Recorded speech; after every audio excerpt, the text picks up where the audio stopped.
All right, Hello, so everybody. Thank you very much for joining us on today's interview with a guest African composer who is speaking to us from South Africa.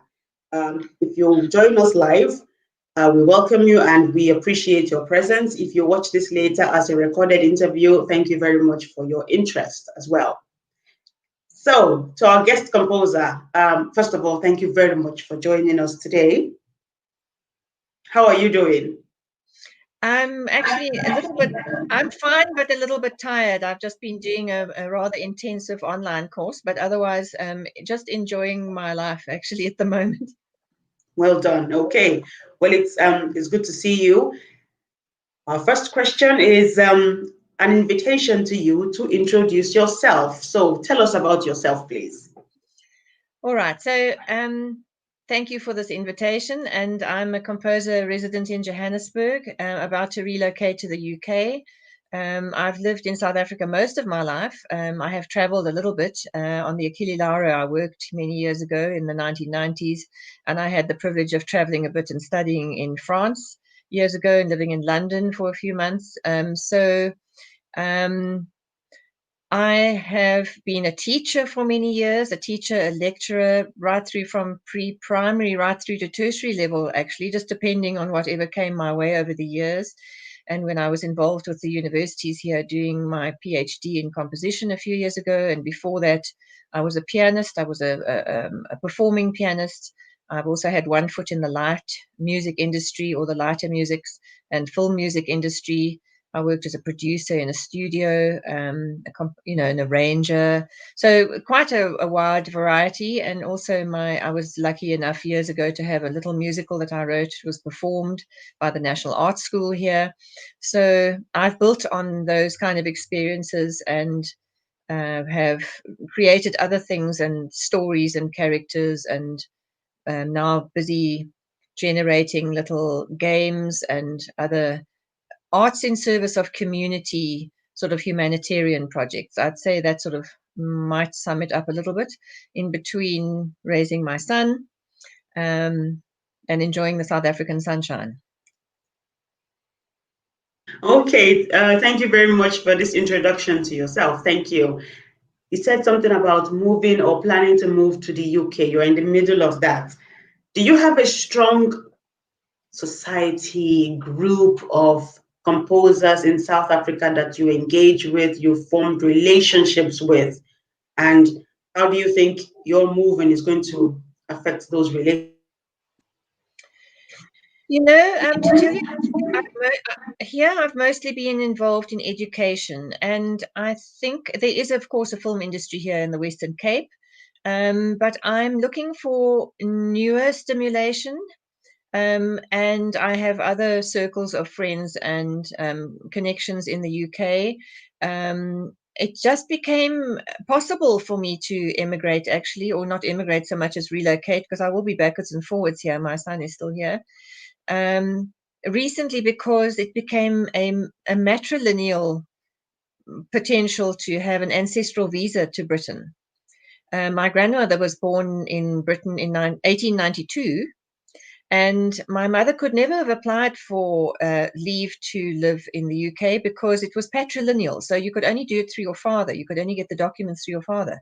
But I'm just very lucky that in the last few years, this has become a possibility due to it passing down through the matrilineal line. So I applied and I've been accepted. And so I thought, well, this is an adventure.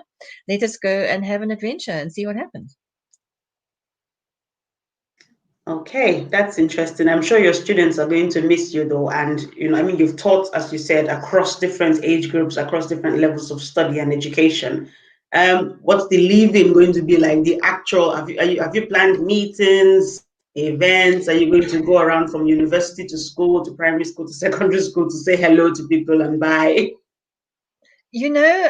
We couldn't go and really say goodbye. I had to say goodbye online to most of my pupils because we went into the lockdown, Yes. and then we were in school holidays, and then we couldn't come back again. And I had a flight planned in April, actually, and 4 days before my flight was due to leave, our borders were closed. So in the meantime, I have carried on doing a bit of teaching online. which has its own challenges, of course, but interesting. And I've acquainted myself a lot more with technology. And so this going on a film scoring course was also part of my sort of design for my adventure, as a kind of, I suppose, a springboard, if you like. And I have made some very good connections overseas in various countries. Most of them much, much younger than I am, and very enterprising and very gifted and very kind. It was a wonderful experience. I got some very valuable feedback also from the lecturers. It was a fascinating exercise for me. It's opened up a whole new different way of looking at quite a number of things. And so I haven't got a whole itinerary sort of planned for Europe. There are agents that are looking for work for me there. And also I have a company here which is involved in arts in service of community humanitarian initiatives. And so I'm starting to engage with the United Nations about those.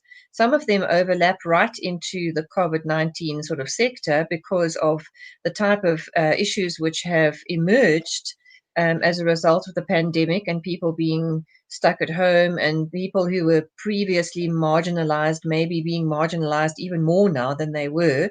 I could, just mention perhaps differently abled people.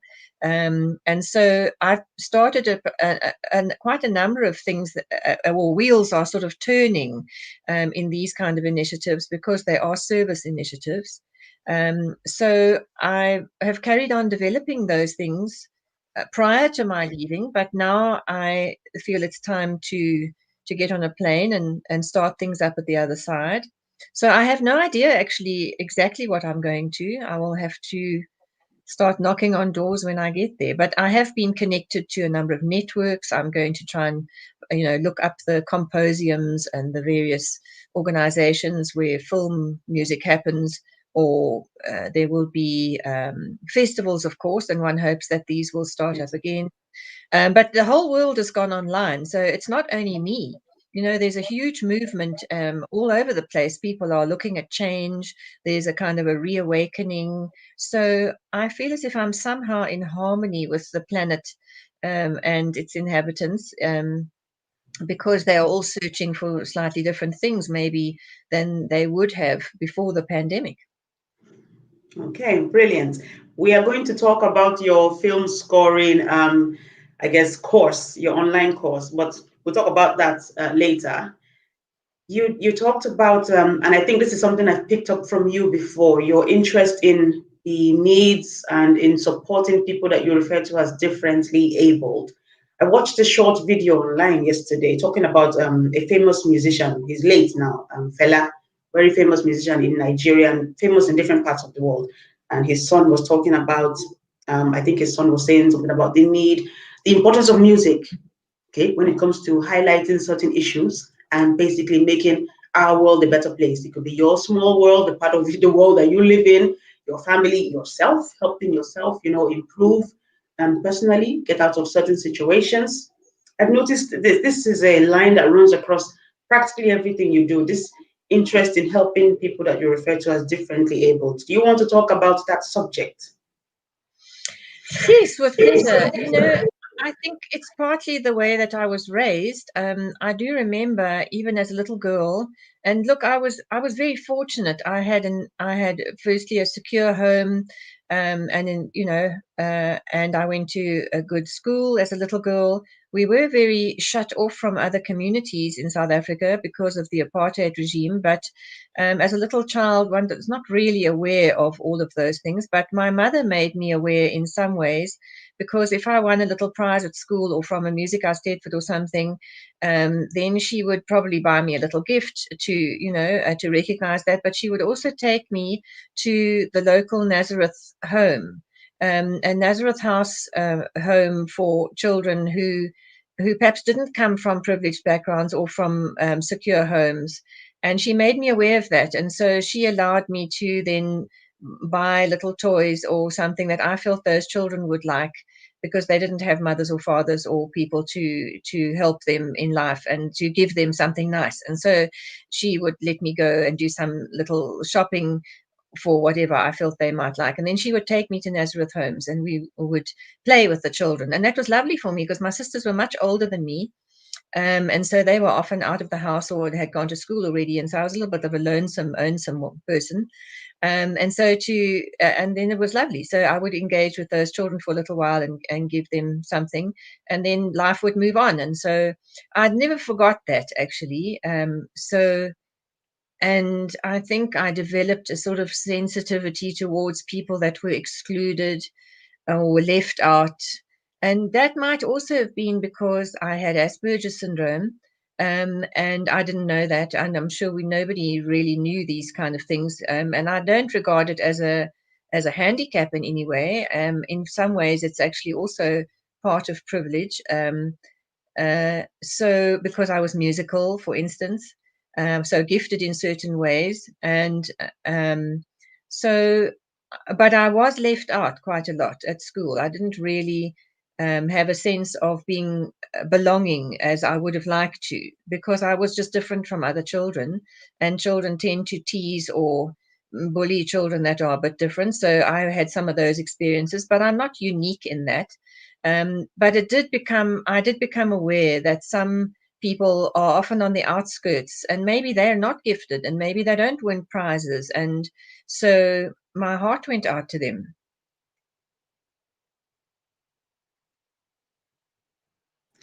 That's really interesting. So I guess I was going to conclude that your mother had an impact in how you grew up, especially caring for the needs of certain groups of people. But then you talked about Asperger's syndrome and also being treated differently and being on the sidelines, so to speak, having that kind of impact on you. It's a really interesting story. It seems as if when things happen to some of us, not everybody, some people push back negatively. They want to take vengeance. There's this need for revenge. But with some people, when they are treated differently, I'll give you a very simple example. Okay, there are some people whose names, I suppose, in certain parts of the world are considered difficult to pronounce, right? So they grow up trying to respect other people's names because they realize how much they've suffered because their names are always mispronounced. If you see what I mean, so I think kind of what's happened, with some people become vengeful and just start to mess up everybody's names. But let's not talk about that. So that's really interesting.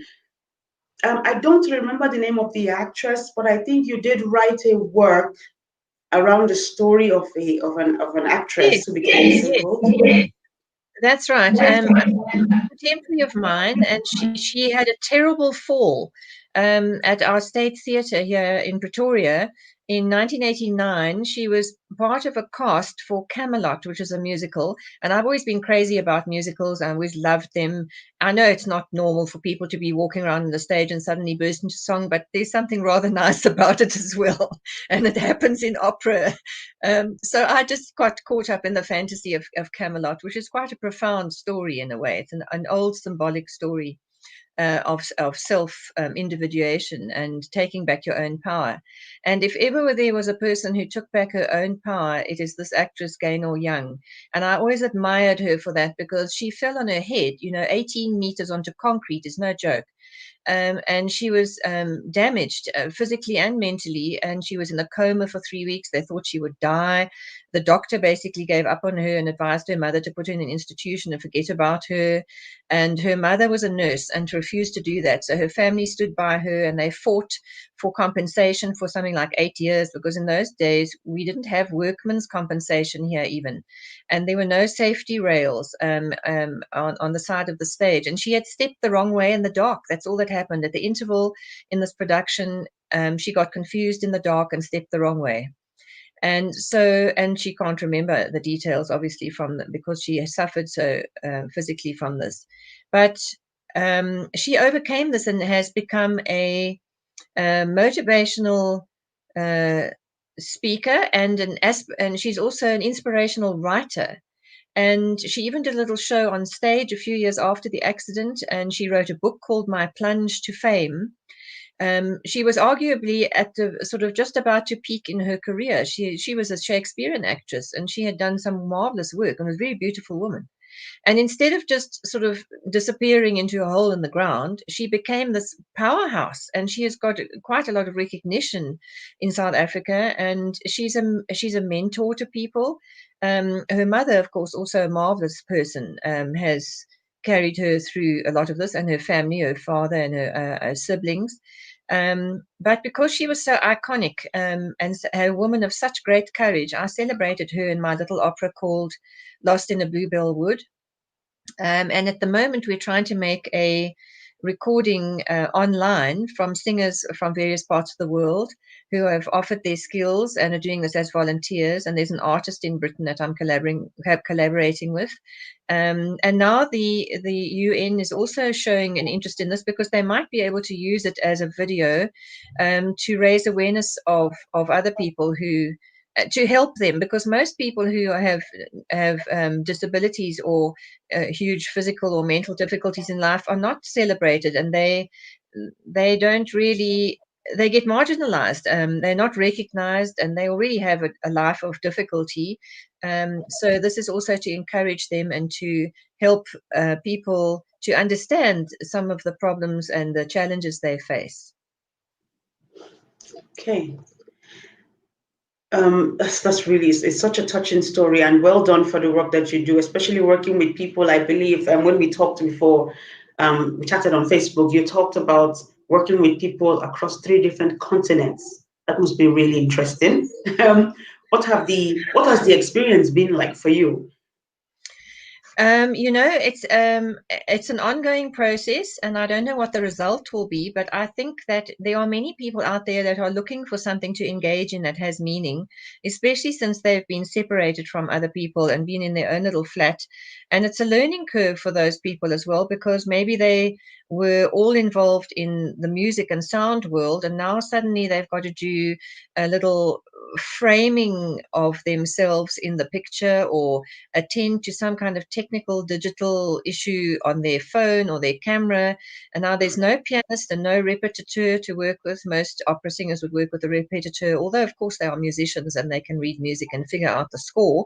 But here they are singing with one earphone in on their phone or some other device to a backtrack, which is always challenging, I think, more so for classical musicians who are used to more freedom. So all of those things are, perhaps little obstacles that people are overcoming. So it's interesting. I don't know what will come out of this in the longer term. I'm trying to raise funding for it. That's my next sort of quest. And so we'll see what comes out of this association. Okay, well done, and we wish you success with the project. Also wish you success with whatever comes out of it and what happens with the relationship with the United Nations. Highlighting these topics are very, very important. As you said, in some cases, I guess people in some cases carry on with their lives and they're not aware of these stories and of other people's experiences. So yes, well done. Well done to you. Let's go back to when you first started. Can you remember your first composition, and can you take us through your story in detail of how you became a composer? Was it, was there a feeling? What was it? When I was about 11, I was improvising things on the piano quite a lot. In fact, I'd always learnt the piano by ear originally. My father used to whistle for me, and I would copy his whistling. And he didn't have any musical education, but he had a very good ear. And so did my mom. And she would say, "No, I don't think those notes don't go with that tune very well," or perhaps you should try the next note and see what happens if you press that one instead. And so I developed a sense of harmony and melody, I suppose, from my father and my mother. And I had sort of copied my elder sister's piano pieces, I think, by ear. And so they sent me off for lessons. And I can't think that I did all that much in the first few years, because my music teacher had 2 cats. And so I spent a lot of time playing with them, and they kept on getting onto the piano stool and sort of participating in the lesson. But I still have my love of cats, actually. As I told you, I think the last time I spoke to you, I used to talk to all the cats on the gateposts, who sat on the gate, the pedestals next to the gates in Paris when I was living there, because I was a bit lonely, and they were always very friendly and happy to engage in purring competitions. So there was that. And then I got a more serious teacher later on, and my teachers wanted me to focus in on Bach and Beethoven and scales and arpeggios and Eisteddfods and entering every category and being a pianist. And I was a little a gifted pianist, and so I was lucky enough to play with an orchestra. I think it was a Mozart concerto when I was about 12, I think 12 or 13. Oh, wow. And so from there, I played in other festivals for children and young teenagers when I was 16. And later on, of course, at university, I played professionally from my late teens, early 20s. And so, but there was very little encouragement for composer. I mean, my teacher basically didn't really want me to be improvising. She wanted me to focus on my serious practicing. And at university, even I remember having one university lecturer who said that women don't compose or conduct. So I thought, well, the way to overcome that then would be to compose and conduct. Okay. So you started composing. Can you remember the name of your first composition? Of course, you said you improvised quite a bit growing up. Do you remember the Yes. first notated? The first piece that I actually tried to write, which was probably really quite awful, and I'm glad I've lost it somewhere, was on some kind of biblical text. I think it was something to do with Absalom, and I can't remember the story now, but it was all very atonal and experimental and rather awful. And I remember going to some orchestration classes, and they were deadly boring. It was about orchestrating something for the brass, and I think it was a hymn.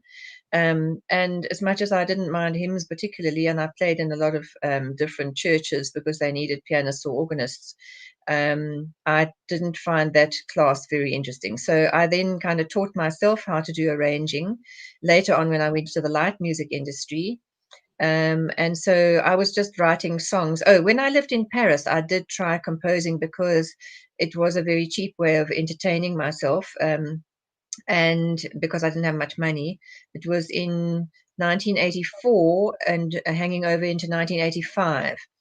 And our South African currency lost a lot of value. So I had a scholarship to study in Paris, but halfway through the year, I had to go out to work to feed myself because I could only afford 2 meals a day. Because our currency was devalued partly because of the politics here.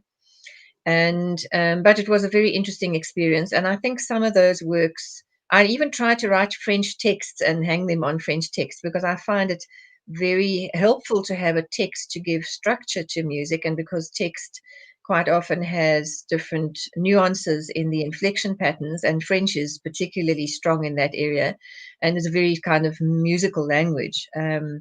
So, and I had a Belgian friend, and I had worked with her quite a lot on Jacques Brel and Edith Piaf songs and some of the other French tradition. And I do have some French ancestry. It's a hang of a long way back, somewhere like the 11th century, I think.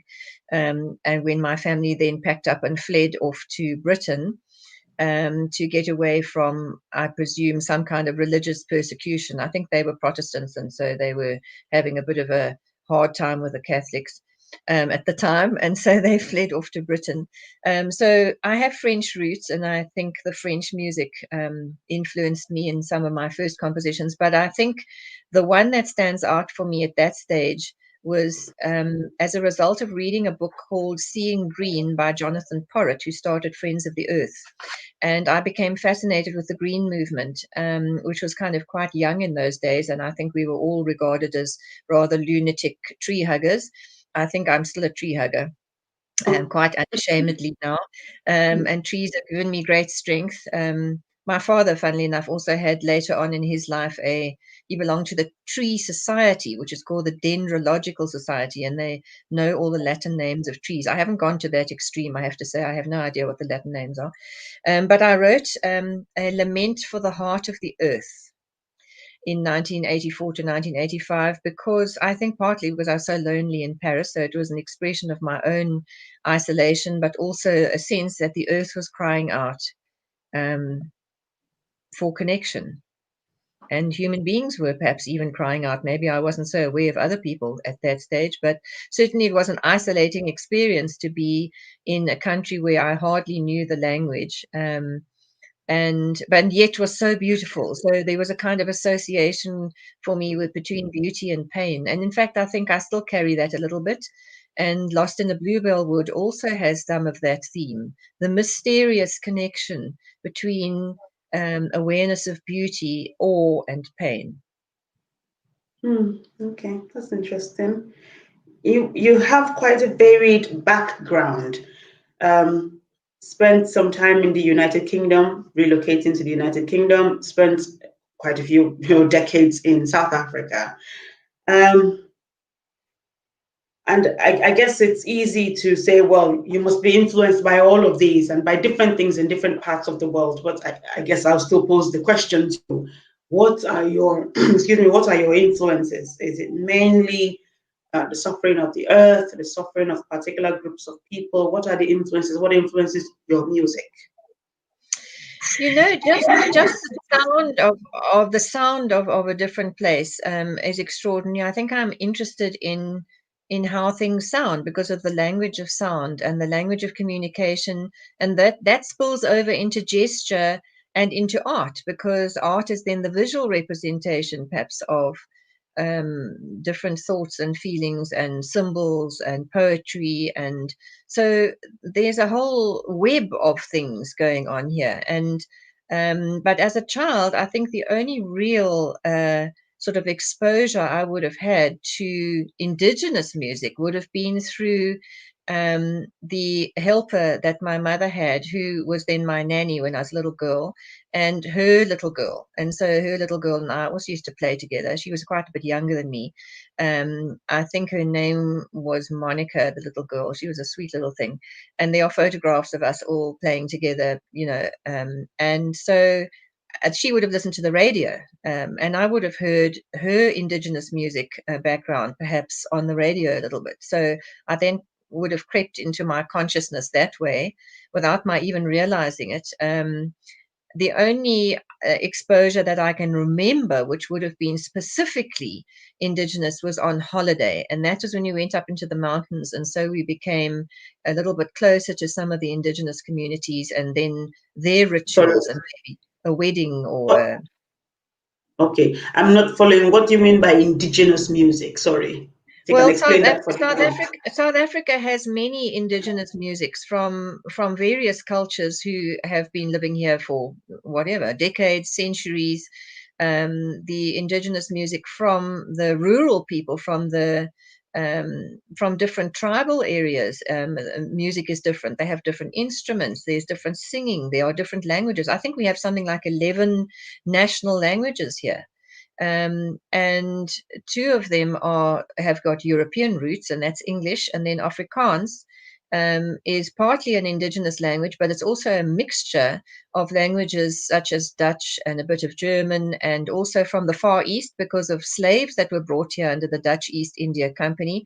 So that's a kind of a mixture of various cultures. And then, of course, we have the languages of the other people that have been on the African continent for centuries, the Khoisan. Those are two, in fact, different. Khoi and the Zan people are from two different backgrounds, and they would have been hunter-gatherers. And their language is actually highly threatened. I think one of the universities has now taken it up, and it can possibly be conveyed to students in future. But I think there are very few people who speak some of those languages. And then we have got the languages of the people that migrated here from northern parts of Africa. So then I suppose loosely one would call those, well, African languages. So from wherever they come, from the eastern or the northern or the southern parts. And they also have different instruments and as I say, different traditions. And maybe what I'm thinking of as a child, I would have witnessed a wedding party that was all on horseback, and that was a completely different sort of look at how a wedding could take place. And everybody had different; they had face paint, and was definitely very different from walking up an aisle in a church in a white dress. So I mean, that was fascinating to me as a little girl, and very energizing. And that's an experience of earth, and the closeness of people to the earth, which perhaps I didn't find in my rather rarefied white Anglo-Saxon Protestant upbringing. Okay, all right. Uh, So it's a closeness to the earth, it's the sounds of the earth, sounds of life, I suppose, if we can put it that way. Let's just quickly touch upon what you just talked about. So your experience growing up in South Africa as well. I suppose there was a bit of segregation at the time. Did that have an influence on you as a person? Maybe not on your music, but obviously whatever influences you may have an impact on your music. How did it cause you to see the world? I think I was so isolated, so extremely isolated, that even when I was a matric, if you know that I was a matric in 1976, there are many South Africans listening to me now who will know immediately the 1976 was um, the Soweto uprising and a lot of deaths at the hand of the security police. And I think that I was largely unaware of that until I went to university and kind of caught up on history because we had no television. And I was mostly practicing the piano from morning till night. And when I wasn't practicing the piano, I was practicing the violin. And even at my school, I think a lot of these kind of topics were discouraged or they just weren't touched on. Or maybe I just didn't take those subjects because I didn't study history or geography. But I was quite an isolated child for a number of reasons. And I just remember my father also going off the handle when there were radio broadcasts because he had supported the Royal Air Force and he had been in the South African Air Force in the Second World War. And our family lost 2 family members in that war fighting on the side of the British against Nazism.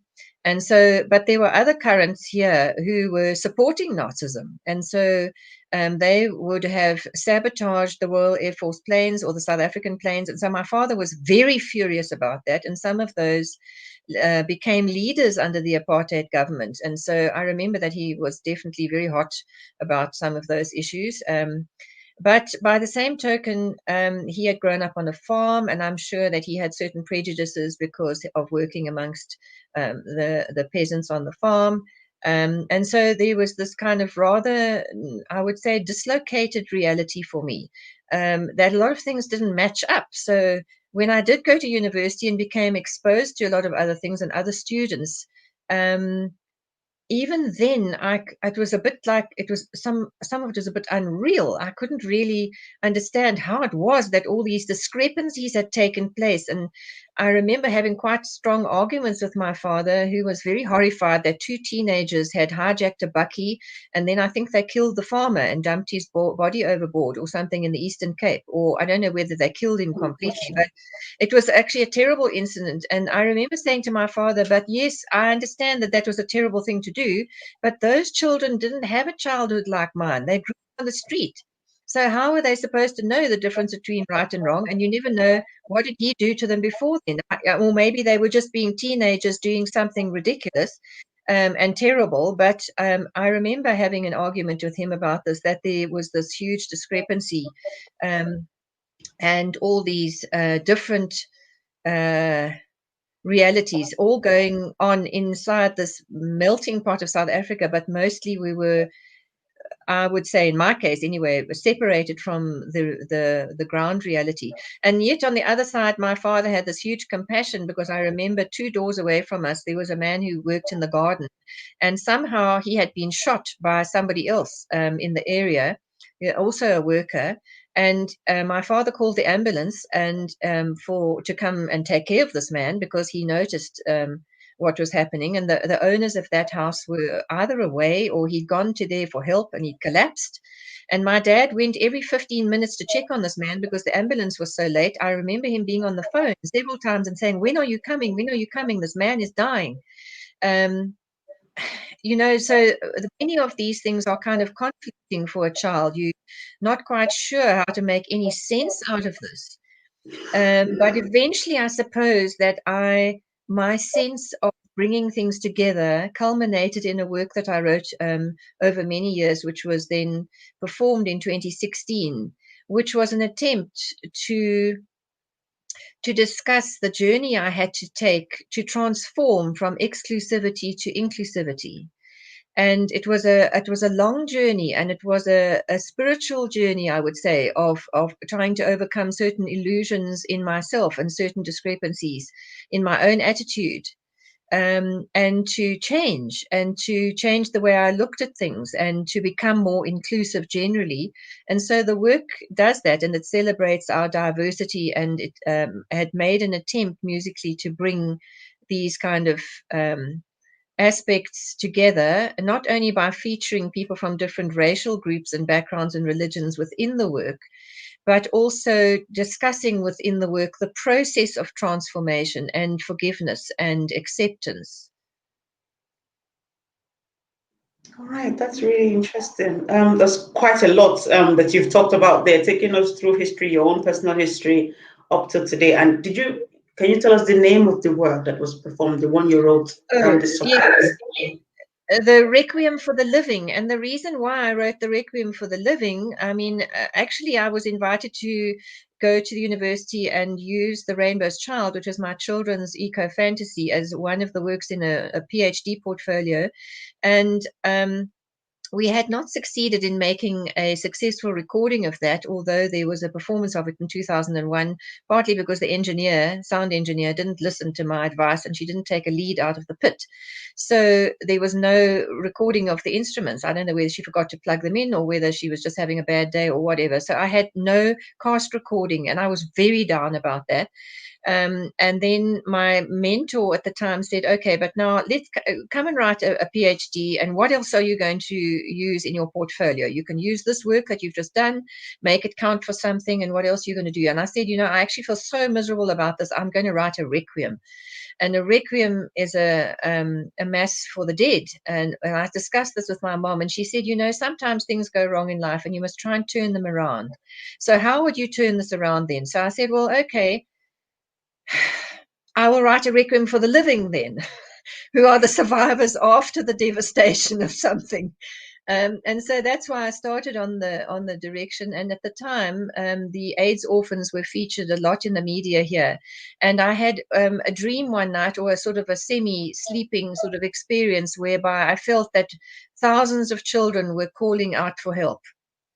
And my son was about 4 years old at the time, and I realized how helpless children are, and without parents, and on death row with AIDS, or even having AIDS in the family, and the terrible challenges faced by children. I mean, how could they possibly even get anywhere in life? And some of them would have died of AIDS already by the age of 7 themselves. So I was drawn to this, and I wondered if I could write a work that would not address, but at least engage with the idea of a life coming out of death.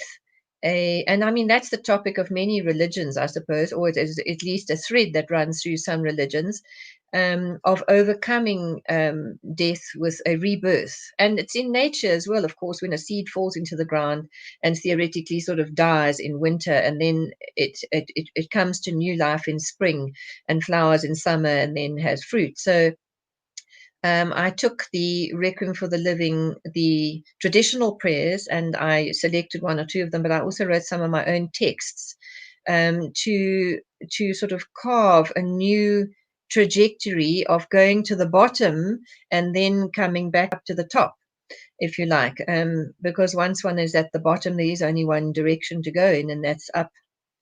But it was a steep climb. And then, of course, I realized that some of it has to do with celebration and just in enjoying the incredible complexities of the universe.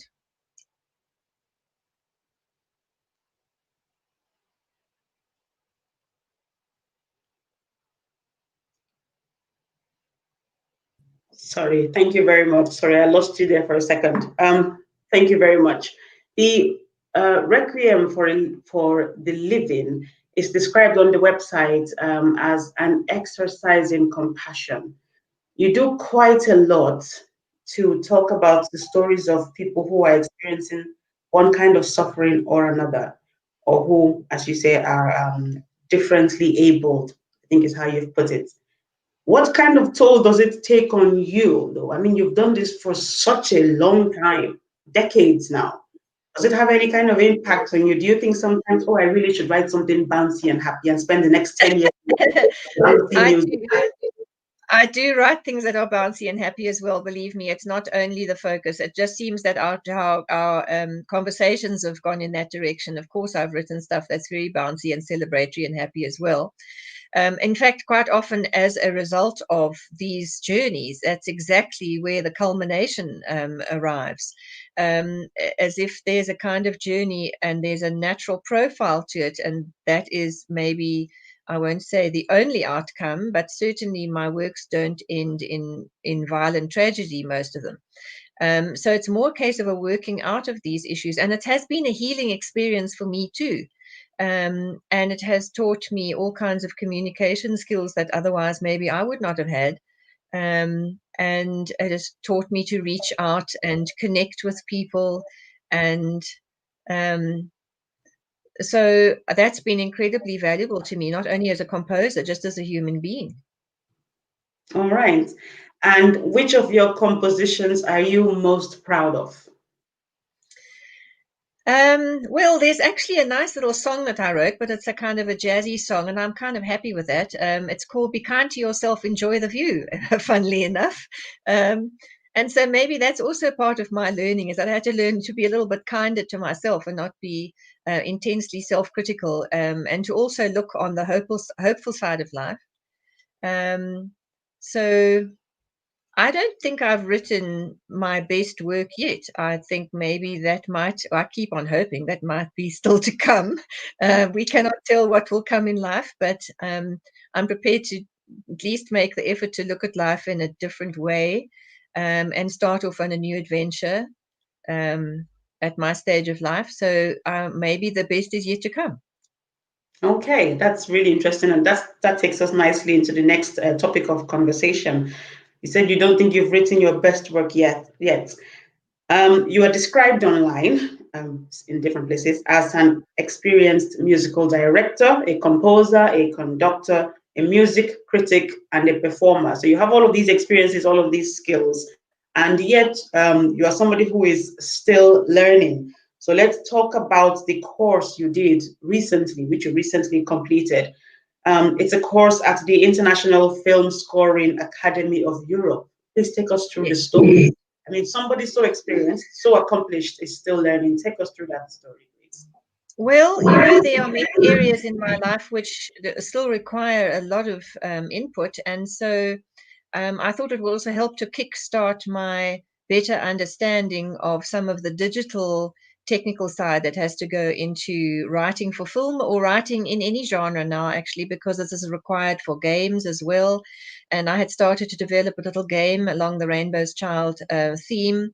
And I think playing is a very important thing. And so I'm starting to look more at the positive and more humorous sides and bouncy side, as you describe it, of life as I get older. So I hope that's a sign of my having gained a bit of wisdom in life. And so I felt that this will be helpful, and I saw on their program that they're also going to be discussing game development, for instance, which I found very fascinating. And that's a part that I need to also learn about. But there were very fascinating lectures also about the history of film and how film communicates, and also about the film industry and the music industry within the film industry, if you like, what kind of relationships that one develops with directors and collaborations that you can have. And all of these speak to some of the things I've already composed or written or developed. And it also speaks to my broadening out into other potential areas of creativity. So, and there were some also very valuable lectures and tutorials with people in Hollywood who are, let's say, orchestrators and arrangers for big composers there. And there were very interesting perspectives and critiques from people within the lecturing department of this online university course. And so it was incredibly stimulating and energizing. right through from the, some of the technological things where I still need to learn a great deal. And I'll now take away the notes with me and go through them and all the suggestions, the injection of energy from other people who were taking the course, most of them much younger than me. And so with very, very valuable perspectives that they come with as well from their different educational backgrounds and their youth, just their youth. I mean, I could tell you also at one stage, an 18-year-old from America contacted me on Messenger, and she had heard me obviously battling along in one of the lectures, asking a lot of questions. And so she wrote to me and she said, Rexleigh, where are you lost? 18 years old. What an extraordinary person to do that and to care enough to actually do that as well. And I said to her, I think I'm lost somewhere in the 1990s, actually. Oh, gosh.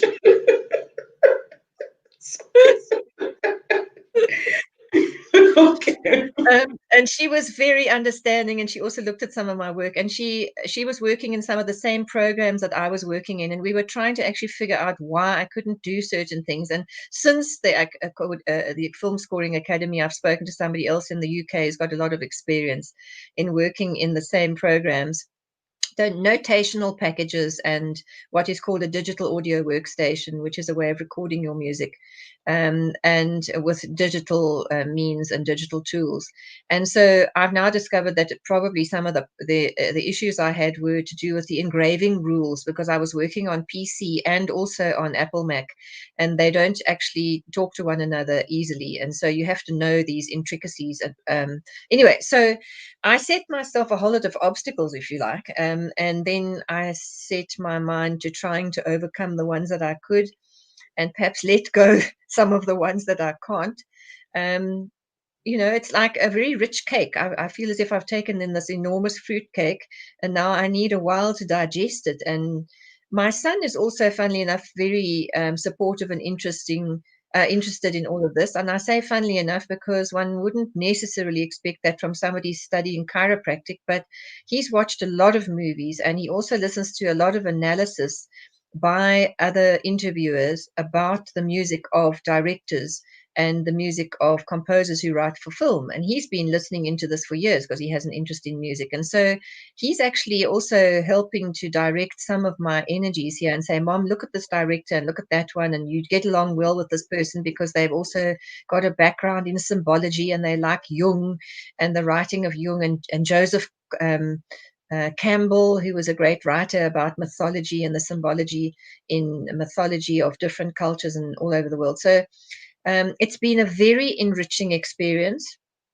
I hope that I one day might get the chance to go there in person. Apparently, there are other marvelous experiences that one can have by attending a film scoring course in person, obviously in a foreign country, and enjoying the different food and the different influences and the beach and all the other things that the students were talking about. But even online, and I must tell you, it was very intense to have lectures online every day for several hours and then compose on a screen. All of these things have been very, very enriching. So I'm very grateful for that opportunity.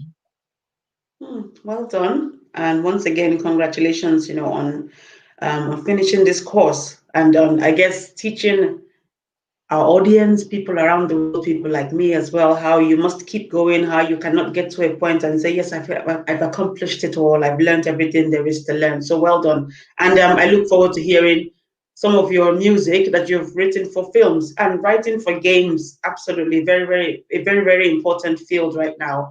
A lot of music written for computer games are absolutely beautiful, especially looking at the music of Christopher Tin, for example. So, I wish you success, and I look forward to hearing some of your music. Well done. Thank you. Just to say here, we wrote a call with clips that were provided to us that we could investigate, or we could have brought our own little movie clips along and then shown them. But I can't actually put those clips out because they're in copyright. So I will put stuff onto SoundCloud, but it will be audio only because obviously because of copyright reasons, we cannot show a piece of music that's linked up to Game of Thrones or linked up to Batman or linked up to whatever famous movie has been scored in the past. So it will only be audio for now, but maybe I'll be lucky. And I am about to start a little movie. I didn't tell you this. The National Film and Video Foundation, I think I'm right in that the order NFVF in this country has just awarded me some funding to develop, it's a developmental phase of a Little Rainbow's Child musical. Sorry, not musical, a little movie in stop frame animation. And I'm going to be working with a director in Pretoria called Dick Grobler, who's an award-winning stop frame animator. And if for those of you not familiar with stop frame animation, it's when the little characters are made out of whatever, real substances usually, or plasticine or bits of material and wire, and then they are moved along slightly and they are photographed, and then the position is changed and then they're photographed again. So, and then that's all added together. And I have a lot to learn also about that process, and I have to learn about how directors actually speak and what they're really aiming for, and how to shape the story and how to shape the script. So I'm on another journey from this coming week. I'm going to be on that little journey. Well done. Thank you. You have written a musical of your own. Can you just tell our audience, if you want to compose, let's say you want to start composing something, how do you start? What happens? Do you hear it somewhere, or I mean, what happens? Yes, well, usually I hear it, and then I write it down, and I can say that that's useful, very useful. But if I had to start now from scratch with what I know after the years of going through this, and what I did before. So let's say what I did before was that I kind of went on the story journey myself. And then I wrote down what I heard at the time. And then I created the characters. And then, in a way, they wrote their own story, because they are all so different that they had little conversations and they kind of wrote the story of the musical in a way. But that ended up being quite a gargantuan sort of production of nearly 3 hours long, because the script was much too long. And there were far too many songs. I think there were 26 in that production. So that was a kind of exhausting approach. And while it was good in some ways, I think I would approach it differently now. And I would aim first to try and get the storyline to work better, and be more conservative in the number of songs that I wrote. But it was an experimental process. It was at the National Arts School, and the directors were very kind about, working on all my material with the children. But I think in retrospect, if I had to advise listeners now who are composers starting out, I would do what I would hope I can now do, and be more particular about getting the story and the story elements right. And the right proportion, and then writing the music to go with the songs that are going to be conveying the storyline. But I didn't know that then. So I just started out from where I was, and that was a musician. And so, in a way, I was looking for a story to hang my music on. And so I hung it on my own story, because that was the journey I was taking. And it has brought me here. But I would say, while it was a very interesting route, it was a bit of a roundabout route. Um, it has given me a lot of material, however, in The Rainbow's Child, to be able to diversify and develop in different directions, though. So let's say there are ways of marketing it and ways of monetizing it, and I'm not sure that those would all necessarily have come out of a designer story. They might have, but for example, there's almost a game written into my story of the journey that I took. So that kind of naturally starts to work in the direction of developing other games. And most musicals don't have games in them inherently. They might not be games. There will be a different kind of story. Maybe they don't lend themselves to games. And I've also decided to diversify in the way, because I have absolutely no money to market this myself. So I thought of marketing it in the way of having an art competition. But that also then brings children in secondary schools in South Africa into contact with mask making. It happens to be a coincidence right now, because we're all wearing masks everywhere, but this was devised before the pandemic. And at one stage, I thought I might even withdraw the competition, because I thought, oh, that's not very sensitive to be actually having a mask making competition. People are battling with the whole mask issue. And then I spoke to the social worker that is advising me about the development of the games for children of different ages. And she said, not at all.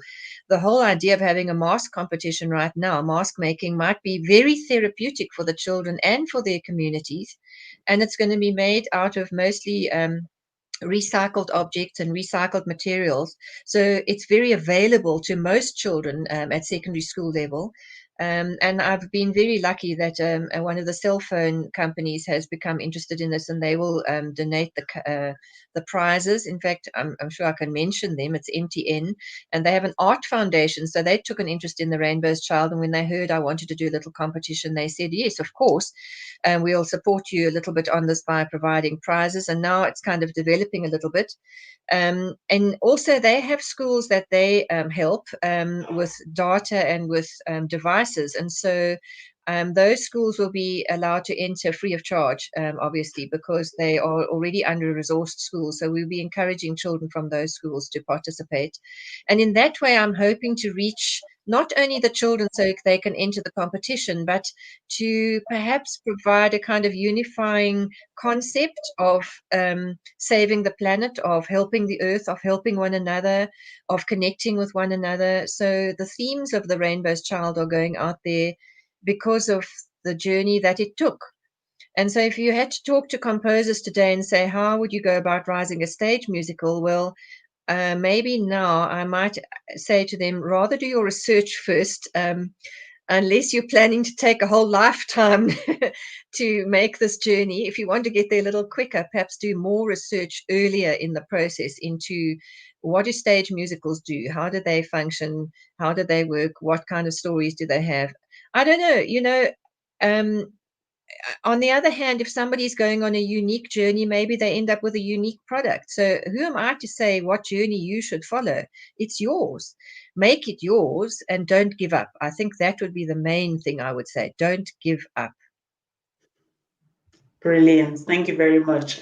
We are approaching the end of the interview, but I would like to talk before we close about, I guess, getting works of composers performed, but composers who are not seen as the standard and whose works are always included in the repertoires used in schools, for example. So you talk about when you were studying and how you were expected and directed to perform the works of people like Beethoven and the like. Um, what are your suggestions for getting works of composers more broadly, so composers of different types from different backgrounds, different parts of the world, included and introduced into curriculums?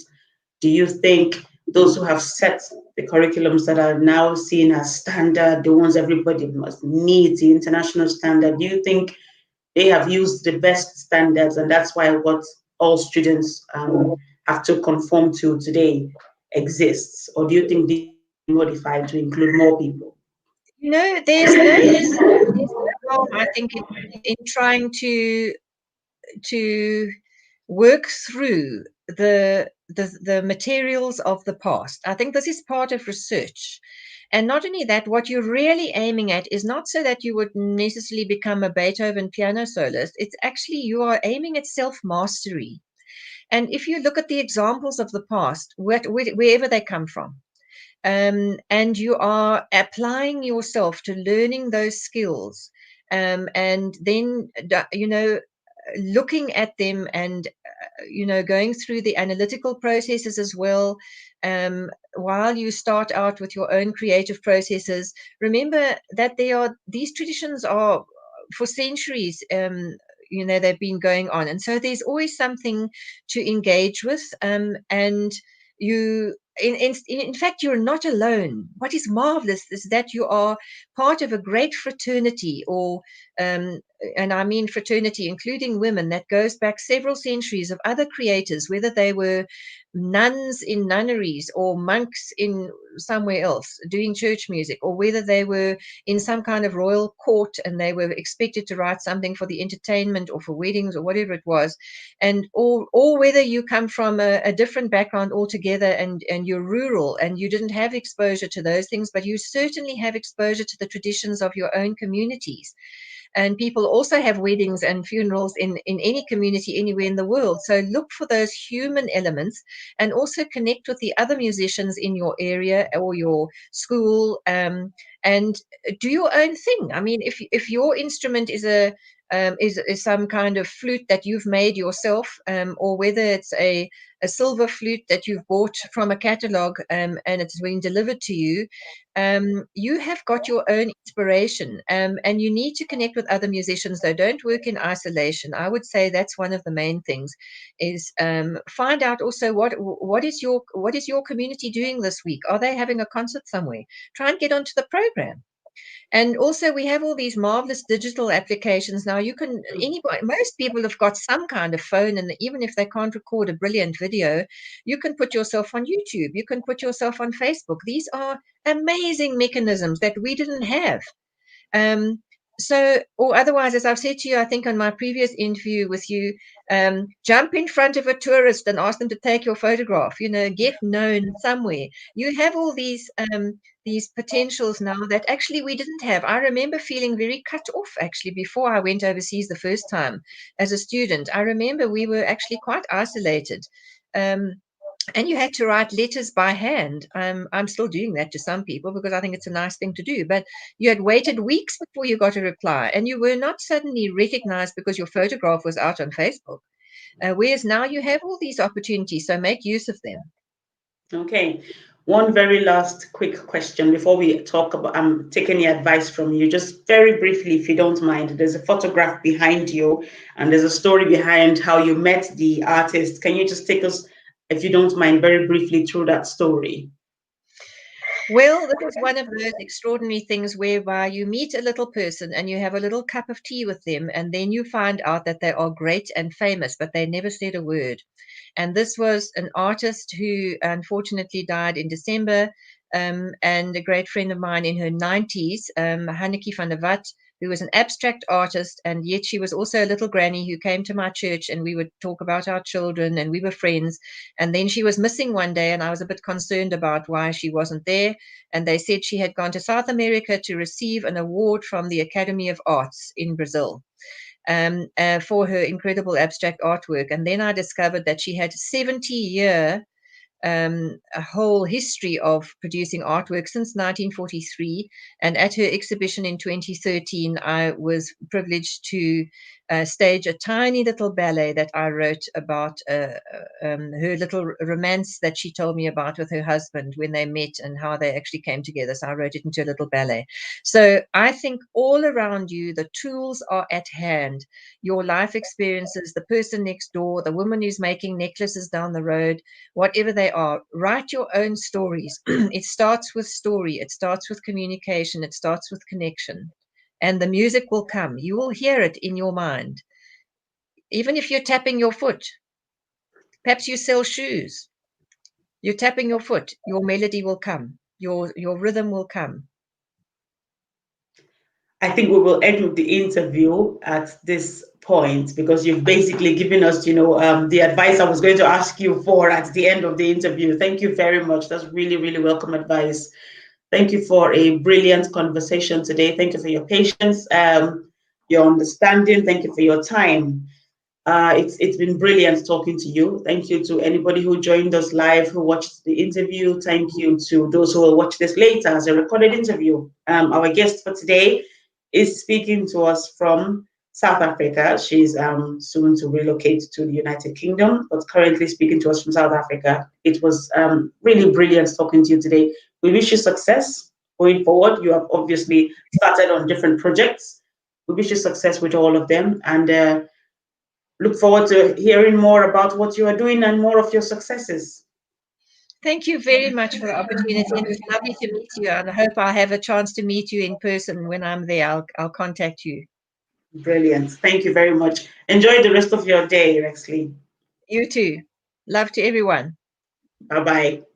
Bye.